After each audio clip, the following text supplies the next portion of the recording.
안타까운 사고가 또 발생했습니다. 9길 고시원 화재 사고, 소방당국과 경찰이 7명의 사망자가 발생한 서울 종로 9길 고시원 화재 원인 규명을 위해서 내일 합동 감식에 착수한다고 밝혔습니다. 네, 정확한 화재 원인은 내일 합동 감식 후에 발표한다는 방침인데요. 전전 변호사와 함께 자세한 이야기 나눠봅니다. 어서 오세요. 안녕하세요. 먼저 어떻게 된 사건인지 저희가 좀 먼저 개요를 좀 짚어보도록 하겠습니다. 오늘 새벽 5시경에 종로구 관수동에 있는 9길 고시원이에요. 이름이 그 건물에서 화재가 발생을 했는데 이 건물이 1층은 음식점이고 2층, 3층 그리고 옥탑방에 이제 객실 하나가 고시원으로 사용되고 있었다고 해요.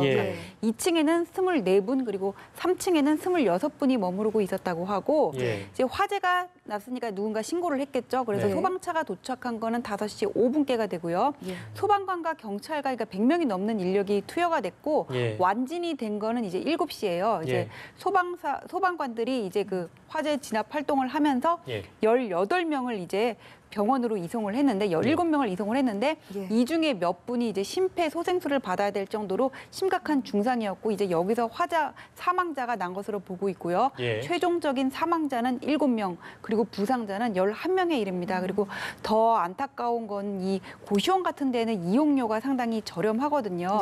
이 구조가 보면은 이렇게 잘 수 있는 방이 이렇게 쭉 붙어 있고 그다음에 이렇게 공동으로 이용할 수 있는 자그마한 주방이 있어요. 그래서 여기는 정말로 고시 공부를 하는 그런 고시생들이 아니라 인근에서 뭐 근로를 하는 일용직 노동자들이 대부분 거주를 하고 있었고 연령대는 50대 초반에서 70대 초반 정도라고 합니다. 알겠습니다. 말씀해 주신 것처럼 사망자가 7명, 부상자가 11명인데 소방 인력의 출동 자체는 굉장히 빨랐고 많은 인원이 투입이 되는데도 불구하고 지금 사망자와 사상자의 수가 꽤 많거든요. 이런 상황이 발생한 이유는 어디서 찾아봐야 되나요? 이 고시원 건물 같은 경우에는 출입구가 하나가 있고 이렇게 쭉 이렇게 방이 마주 보면서 있어요. 그러니까 여관이라든지 호텔 그런 구조를 생각하시면 돼요. 근데 나갈 수 있는 출입구가 하나밖에 없는 거잖아요.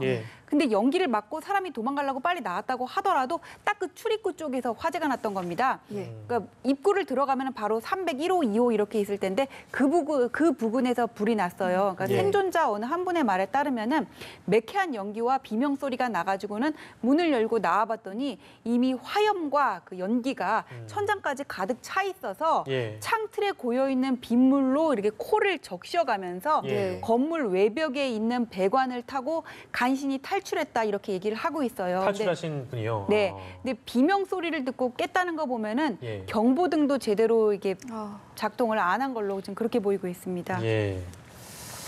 물론 이제 합동 감식을 통해서 정확한 화재 원인이 밝혀지겠습니다만 현재까지 어떤 보도로는 뭐 전열기라는 보도도 있었고 뭐 방화 가능성에 대한 가능성을 아직까지는 열어두고 있는 상황인 것 같은데 현재까지 밝혀진 것만 우리가 보면 어떻습니까? 현재까지 밝혀진 거는 모르겠다는 거예요. 일단 경찰은 방화는 아닌 것 같다 이렇게 얘기를 하고 있어요. 그게 인화물질이 있어야 되잖아요. 방화를 하기 위해서는 그런 게 안 보인다는 거예요.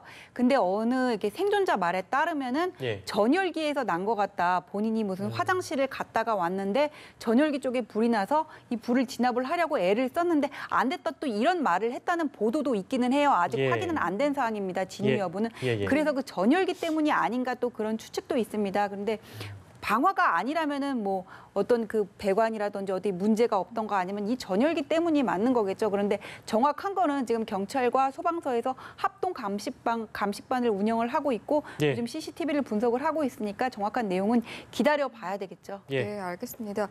또 짚어봐야 할 부분이 이 화재가 발생한 고시원이 사실상 고시원으로 등록이 되지 않아 있었다고 하거든요. 이건 어떻게 된 일인가요? 이 건축물 대장에 여기가 기타 사무소로 등록이 돼 있었다 그래요. 지금 올해 이제 정부 들어서 쪽방촌이라든지 고시원 같이 화재 취약 시설을 중심으로 해가지고는 국가 안전대책반을 운영을 하고 있어요. 그래가지고는 대대적으로 한 9천여 곳 가까이 점검을 했었는데 여기는 기타 사무소로 등록이 돼 있어서 점검이 안 됐던 겁니다. 대상이 안 됐던 거예요.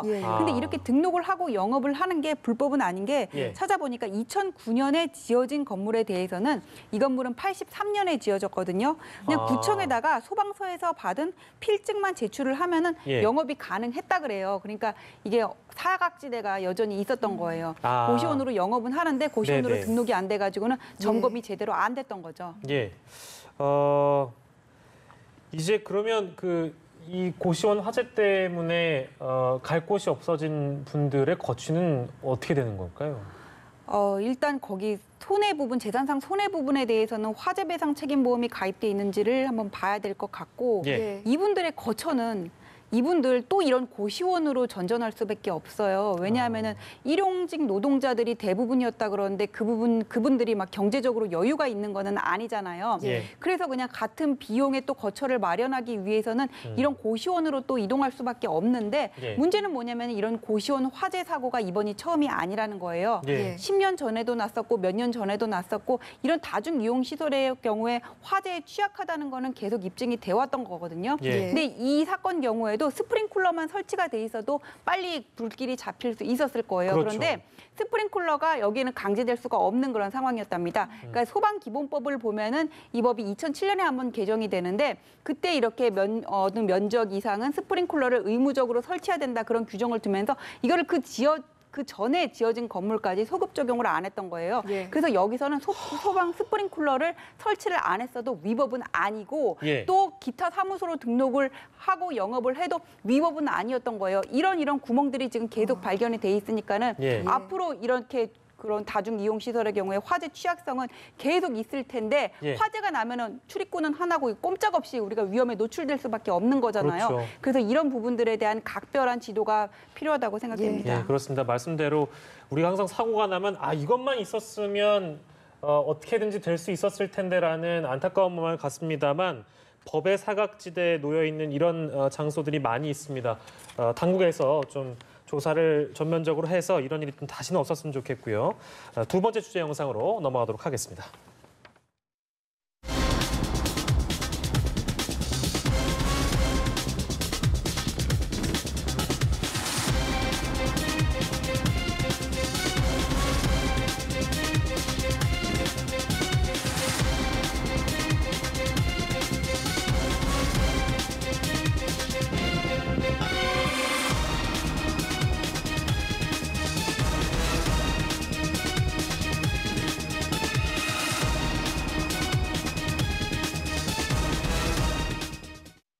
예, 학교에 대한 얘기입니다. 이 교장이 있는데 이 교장은 교직원 연수 행사 기간 중에 노래방에서 여교사를 성추행했고 또 이외에도 학생을 다른 교사가 학생을 성추행하는 걸 또 심지어 묵인해줬다면서요? 이게 어떻게 되냐면은 네. 어떤 공립학교의 교장이 있었어요. 지금은 당연히 이분 아니죠. 예. 근데 이분이 2013년 6월에 교직원 연수 기간 중에 수련원 근처에 어느 노래방을 이렇게 선생님들이 한꺼번에 몰려갔었나 봐요. 예. 이제 뭐 회식을 하러. 그런데 편교사인 피해자가 원치 않는데도 이렇게 억지로 잡아 끌어서 부르스를 추게 했다는 거. 일단 그거 하나고요. 그건 예. 업무상 위력에 의한 추행이 인정이 됐습니다. 네. 또 하나는 뭐냐면은 2014년 6월에 자기가 교장으로 있는 학교의 교사가 학생을 성추행했다는 보고를 받고 그거에 대한 동영상도 있다는 걸 알게 됐어요. 그렇게 네. 되면 진상을 조사하고 뭐 그 선생을 그래야죠. 징계를 하고 그다음에 뭐 경찰서에 신고를 하던가 해야 되는데 예. 그냥 그 사실을 알고도 그냥 넘어갔답니다. 이건 명백한 직무유기잖아요. 그래서 예. 직무유기에 업무상 위력에 의한 추행까지 해가지고는 징역 6개월에 집행유예 2년형을 선고받은 그런 사안입니다. 예. 근데 이 사건 같은 경우에는 업무상 위력에 의한 추행으로 기소를 했는데 예. 예. 싫다는 사람을 억지로 끌어서 부르스를 추게 했다면 이거는 강제 추행도 될 수 있다고 생각을 하거든요. 예. 그러니까 정확한 사실관계는 모르겠지만은 네네네. 우리가 이렇게 회식 자리에서 억지로 이렇게 러브샷을 하는 것도 예. 강제 추행이 될 수 있어요. 예. 근데 이 사건 같은 경우에 업무상 위력에 의한 추행으로 기소가 됐으면은 그래도 이게 본인한테는 유리하게 된 게 아닌가 좀 그렇게 생각을 해요. 강제 추행이 좀 더 형이 그런 부분이 높으니까. 있군요. 약간 유리하게 된 부분이 있는 것 같다라는 의견을 밝혀주셨는데 그렇다면 지금 징역 6개월 그리고 집행유예 2년의 선고 내용 판결의 근거는 재판부에서 어떻게 밝혔나요? 재판부에서 뭐라 그러냐면 이건 당연히 직무유기다. 왜냐하면은 교장이라면은 그런 보고를 받았으면은 당연히 진상 조사를 하고 조치를 취해야 되지 않았냐. 예. 그런데도 이거를 이행하지 않고 그냥 넘어갔으니까는 이거는 의식적으로 내가 할 일을 안 한 거다. 그래서 직무상 유기 인정한 거고 직무유기 인정한 거고 그리고 여교사에 대한 추행 부분에 대해서는 외견상 어떤 폭행이라든지 협박이 수반되지 않았다고 하더라도 예. 평교사가 교장의 어떤 그런 완력에 대해서 저항할 수는 없었을 거 아니에요. 그러면은 이런 업무상 위력에 의해서 성적으로 예민한 부분에 대해서 어떤 그 신체적인 접촉을 했으니까는 예. 이건 업무상 위력에 의한 추행이다. 이렇게 당연히 이거는 너무나도 명백하게 인정이 될 수 있는 그런 사안이었다고 네, 봅니다. 그냥 넘어가서는 안 되는 일들이 참 우리 주변에서 많이 벌어지고 있습니다. 두 번째 주제로 만나봤고요. 세 번째 주제 영상 만나보겠습니다.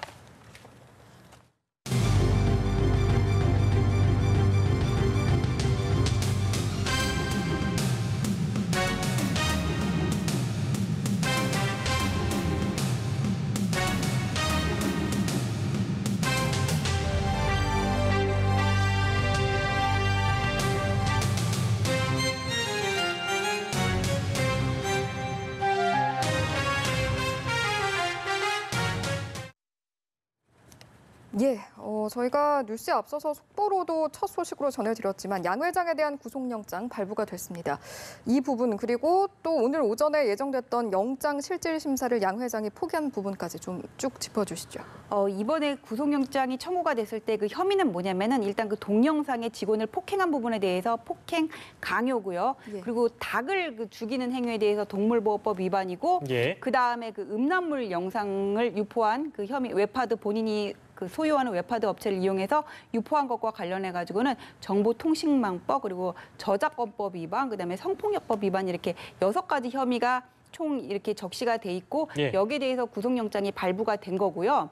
양진호 회장이 영장 심사를 포기를 했는데 예. 그거는 제가 보기엔 전략적인 판단이었다고 봐요. 왜냐하면은 본인이 지금 이 상황에서 영장 심사를 받아서 그 혐의의 소명 여부를 다툰다고 하더라도 예. 영장이 발부되는 거를 피할 수 없을 것이다 이렇게 판단을 한 것 같고 예. 본인도 지금 모처에 뭐 칩거를 하면서 그동안 안 보였었잖아요. 이분 예, 예. 계속 뉴스를 봤을 텐데 우리가 그때마다 접했던 게 호화 변호인단 누구를 선임했다 이런 얘기들이 계속 나왔잖아요. 예. 여기서 자기가 선임한 변호인단을 데리고 영장 심사에 나타나면 오히려 여론만 더 악화시킬 거라고 그런 판단을 한 것 같아요. 그래서 여론이 좀 잠재워줬으면 좋겠다. 그런 판단에서 내가 구속까지는 인정을 하는 게 맞겠다. 이렇게 본 것 같아요. 그런 조언들도 주변에 있는 변호인들이 당연히 해주겠고요. 당연히 받았겠죠. 예.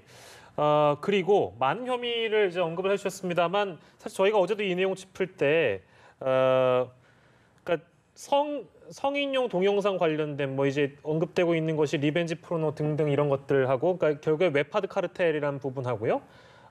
마약 혐의 이게 굉장히 엄중한데 이건 수사가 어떻게 진행되고 있는지 궁금하네요. 지금 여기서 양진호 회장이 일정 부분은 인정을 했어요. 마약에 대해서 대마초 부분은 인정을 했다 그래요. 예. 그다음에 필로폰 부분에 대해서는 진술 거부를 했다 그러죠. 예. 그러니까 필로폰은 우리가 히로뽕이라는 말로도 알고 있는데 예. 이게 메소암페타민인데 이거는 향정신성 의약품으로 분류가 돼요. 그래서 예. 대마초하고 이런 필로폰 같은 경우는 똑같이 마약류관리법 위반을 적용을 받지만은 예. 그 양형 기준을 보면은 대마초보다는 필로폰의 경우가 형량이 좀 더 높습니다. 그만큼 환각성이 높고 더 위험하다는 거고요. 예. 그리고 양진호 회장이 지금 명확하게 범행이 드러나는 부분에 대해서는 인정을 했는데 예. 불법 카르텔이라든지 이런 데에 대해서는 부인을 했어요. 예. 그는 제가 볼 때는 이 불법 카르텔이라는 게 예. 헤비 업로더와 필터링 업체 그다음에 이 온라인 장의사 웹하드 업체까지 예. 전부 이렇게 하나의 카르텔을 만들어 가지고는 예. 엄청난 수익을 이렇게 서로 이렇게 나눠 먹었다는 나눠서 올려주고 운영을 지워주고 뭐 했다는 하는 수익 창출했다는 부분이잖아요. 그런 건데 이 부분이 이렇게 드러나게 되면은 여기서 나온 수익이 얼마고 어디로 갔는가를 확인해야 될 거 아니에요. 그러면 예. 탈세라든지 재산죄 부분까지 연결이 될 수가 있어요. 그렇게 되면 본인의 혐의가 엄청나게 클 거 아니에요. 예. 그래서 확실히 드러나는 거에 대해서는 부인하고 구속을 포기하고 이렇게 전략적인 지금 절차를 밟고 있는 것으로 보이는데 예. 마약에 관한 수사는 지금 모발 부분에 대한 수사를 하고 있다 그래요. 일단 소변 검사는 음성으로 나왔다고 합니다. 예. 근데 소변 검사는 2, 3일 전에 먹은 것까지만은 발견을 할 수가 있어요. 예. 근데 이 모발 검사는 6개월 이전까지도 추적이 가능하거든요. 아, 그래요? 그래서 모발 검사의 결과 어떻게 나오는지를 봐야 되는데 예. 이 모발 검사로 마약 그 복용 여부를 확인하기 위해서는 머리가 길어야 된다고 해요. 근데 보시는 것처럼 양진호 씨는 머리가 이렇게 짧단 말이에요. 그래서 예.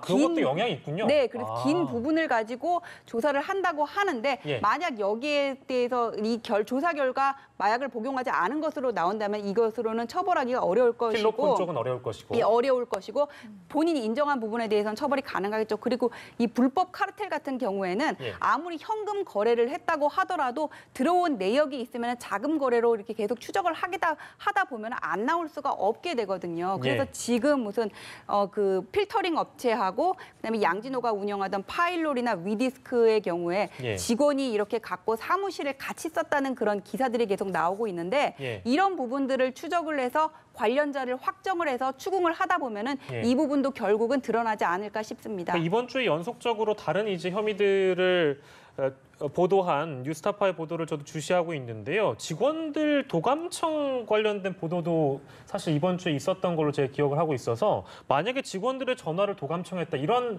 의혹이 있다면 그 수사는 어떻게 합니까? 그 수사도 같이 해야 되겠죠. 근데 예, 뭐 한 6만여 건을 그렇다고 도감청을 하더라고요. 했다고 하거든요. 예. 그러니까 이게 직원들 그 휴대폰에다가는 해킹 앱을 깔아놓고는 이거를 계속 봤다는 거예요. 이 사람이 이렇게 했던 이유는 2011년에 한번 실형을 산 적이 있거든요. 예. 이게 정보통신망법 위반으로. 예. 그러니까 이게 내부에서 어떤 회사의 기밀이 새어 나갔다고 생각하고 뭔가 자기가 이런 것들을 컨트롤을 하고 통제권을 확보를 하기 위해서는 예. 해킹을 해야 된다 그렇게 생각을 했던 것 같아요. 만약에 근데 이게 해킹 여부가 사실로 드러나게 되면은 예. 일단 감청, 도청했죠. 통신비밀보호법 위반이 되는 거고요. 정보통신망법 위반이 되는 거고 예. 개인정보보호법도 걸릴 수가 있어요. 혐의가 계속 늘어나네요. 네네.